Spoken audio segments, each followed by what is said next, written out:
ကျွန်တော်တို့နိုင်ငံမှာကအိမ်တွေကားတွေပစ္စည်းတွေဖုန်းတွေဘာတွေပဲဖြစ်ပေါ့ဒါတွေကိုအကျွေးဝယ်စနစ်နဲ့ဝယ်တယ်ဆိုလို့ရှိရင်ပတ်စံမရှိလို့ဝယ်တာစင်းရဲလို့ဝယ်တာမကောင်းတဲ့အရာရှက်စရာတွေလို့ထင်တတ်ကြတယ်ဒါကတော့ကျွန်တော်အမြင်မှာကျွန်တော်တို့နိုင်ငံမှာကအကျွေးဝယ်စနစ်တွေမထွန်းကားခဲ့လို့လက်ရှိမှာလည်းဒါအထိုက်အလျောက်မထွန်းကားလို့နောက်ဆက်တွဲဖြစ်တဲ့ပြဿနာလို့ထင်တယ်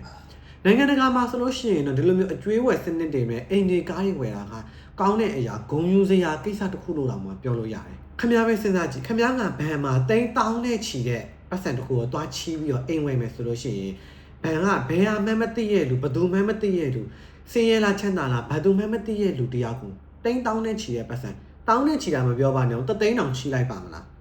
ဟုတ်တယ်နော်တေးကြရဘလုံးမအောင်ချီလိုက်မှာမဟုတ်ဘူးဘန်ကယုံကြည်ရတဲ့လူတနည်းအားဖြင့်ပြန်ဆက်မယ်လို့တေးကြတဲ့လူမလို့တာဒီလူကိုပတ်စံချီလိုက်တာအဲ့လို့ဆိုလို့ရှိရင်ပြောစရာရှိတာကဒီလူကယုံရတဲ့လူမယုံရတဲ့လူဆိုတာကိုဘန်ကဘယ်လိုမျိုးသတ်မှတ်တာလဲဒါကတော့အချက်လက်တွေအများကြီးပေါ့မူတည်ရဲ့ခမ ्या ကိုပတ်စံမချီးခင်မှာဘန်ကနောက်ကျောင်းရာဇဝင်တွေအများကြီးပြန်လိုက်စစ်တာရှိတတ်တယ်ခမ ्या ကပိုင်ဆိုင်မှုဘယ်လောက်ရှိလဲခမ ्या မှာအကျွေးတွေအရင်တင်ထားတာရှိလားဝင်ငွေဘယ်လောက်ရှိလဲခမ ्या နေတဲ့အိမ်ရောဘယ်လောက်ထိတန်ကြီးရှိမလဲပြီးတော့ပို့အရေးကြီးတာကခမ ्या ကအရင်ကပတ်စံနေချီးဘူးလားဘယ်လောက်ချီးလဲဒါပေမဲ့ချီးတာပြဿနာမဟုတ်ဘူးဒီချီးရဲ့ပတ်စံတွေကိုအချိန်ကြီးပြန်ဆက်ခဲ့လားဒီအချက်တွေပေါ့နော်ဒါတွေအပါအဝင်တခြားအကြောင်းအရာတွေအများကြီးကိုလိုက်စစ်ပြီးတော့မှဟုတ်ပြီဒါဆိုလို့ရှိရင်တော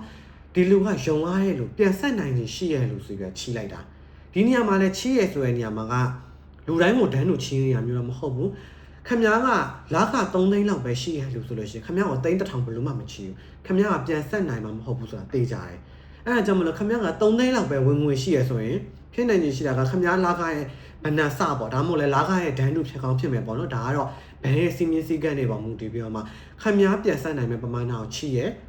အဲ့တော့ဇောက်ထိုးပြန်ကြည့်မယ်ဆိုလို့ရှိရင်လူတယောက်ကိုဘန်ကသိန်း1000တန်အိမ်ချင်းဝယ်ထုတ်ပေးလိုက်တယ်ဝယ်ပေးလိုက်တယ်ဆိုရင်တေးကြတယ်ဒီလူကသိန်း1000ပြန်ဆက်နိုင်တဲ့လာခရှိလို့ဒီလောက်ဝင်ငွေရှိလို့ပိုင်ဆိုင်မှုရှိလို့ချီးပေးလိုက်တာပဲအဲ့ဒါကြောင့်ကျွန်တော်စောစောကဗီဒီယိုအစမှာပြောခဲ့တဲ့စကားကိုပြန်ဆက်ရလို့ရှိရင်ဘန်ကနေပတ်စံချီပြီးတော့အိမ်ဝယ်တာကဂုဏ်ယူစရာကို့မှာပတ်စံရှိတာကိုဘန်ကယုံကြည်လို့ဒီလူကတမာတမတ်ကြတဲ့လူအရင်တော့ကပြန်ဆက်တယ်အခုလည်းပြန်ဆက်မယ်လို့ယုံကြည်ရဲ့လူမလို့ချီးပေးလိုက်တာဒီလိုမျိုးဘန်ကခမ ्या ကိုယုံကြည်လာအောင်လို့နေချင်းညချင်းလုံးလို့ရတာမဟုတ်ဘူးဘန်နဲ့ခမ ्या ရဲ့ဂျားတွေကဆက်ဆံရေးကိုအချိန်ကာလတစ်ခုထိတိဆောက်ထားမှရတ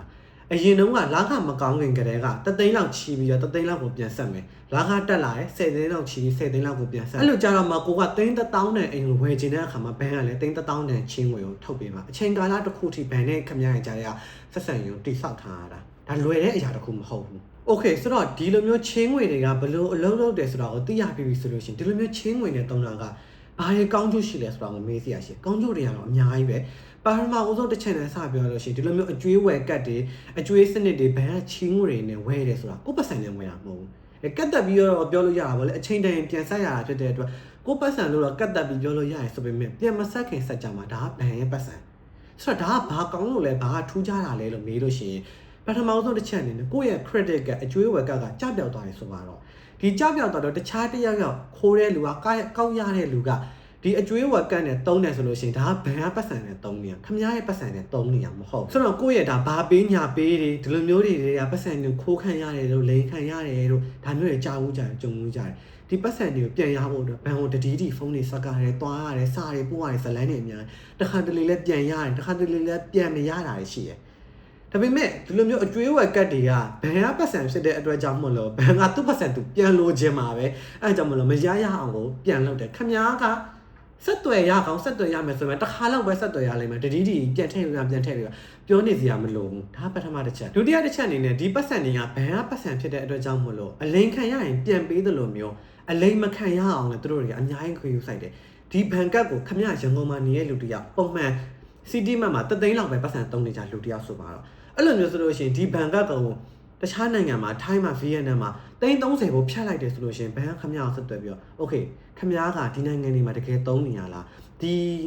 ဝယ်လိုက်တဲ့ပတ်စံကိုတကယ် approve ပေးရမှာလားမပေးရဘူးလားလိန်တာလားကောက်ရတာလားဒါမျိုးတွေကိုခမ ्या ဆက်သွယ်မယ်ခမ ्या မှန်ချောင်းမေခွန်းနေမေးလိုက်မယ်တေးကြတဲ့ဒါကခမ ्या ဝယ်တယ်ဆိုမှ approve ပေးမှာခမ ्या မဟုတ်ဘူးကျွန်တော်ကရန်ကုန်မှာပဲရှိနေသေးတာဗီယက်နမ်မတော်ထိုင်းကိုမတော်ဒါမှမဟုတ်လည်းမန္တလေးကိုမတော်ဘူးဒါဆိုလို့ရှိရင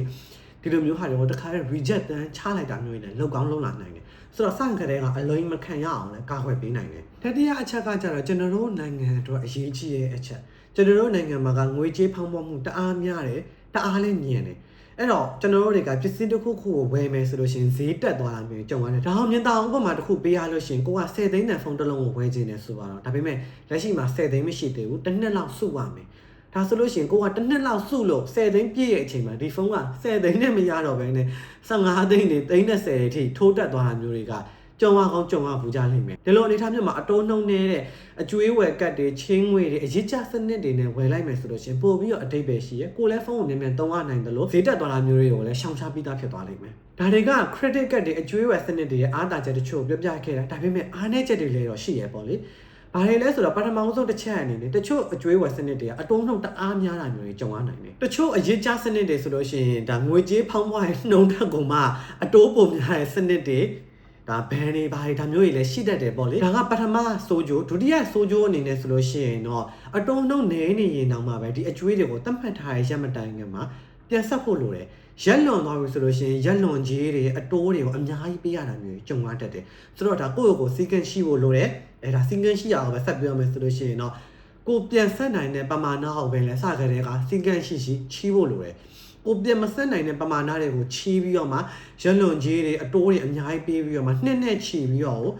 အကျွေးတွေတင်သွားတဲ့လူတွေကလည်းအများကြီးပဲဘယ်ဟာကိုစာတွေပို့မယ်တရားစွဲတာတွေခံရမယ်ဒါမျိုးတွေကြုံရတဲ့လူတွေလည်းအများကြီးဒုနေတေးရှိတယ်ဆိုတော့ကိုယ့်ကိုစီကံရှိဖို့ကအရေးကြီးတဲ့အချက်ပဲဒီနေရာမှာဆိုတော့ဒါကအကျွေးဝယ်စနစ်တွေရဲ့ကောင်းကျိုးဆိုးကျိုးတွေကိုပြပြခဲ့တာဖြစ်ပါတယ်ကျွန်တော်ဒါဆိုလို့ရှိရင်တော့ဒါ debit card တွေနဲ့ credit card တွေဒါပုံမှန်ဘဏ်ကတ်တွေနဲ့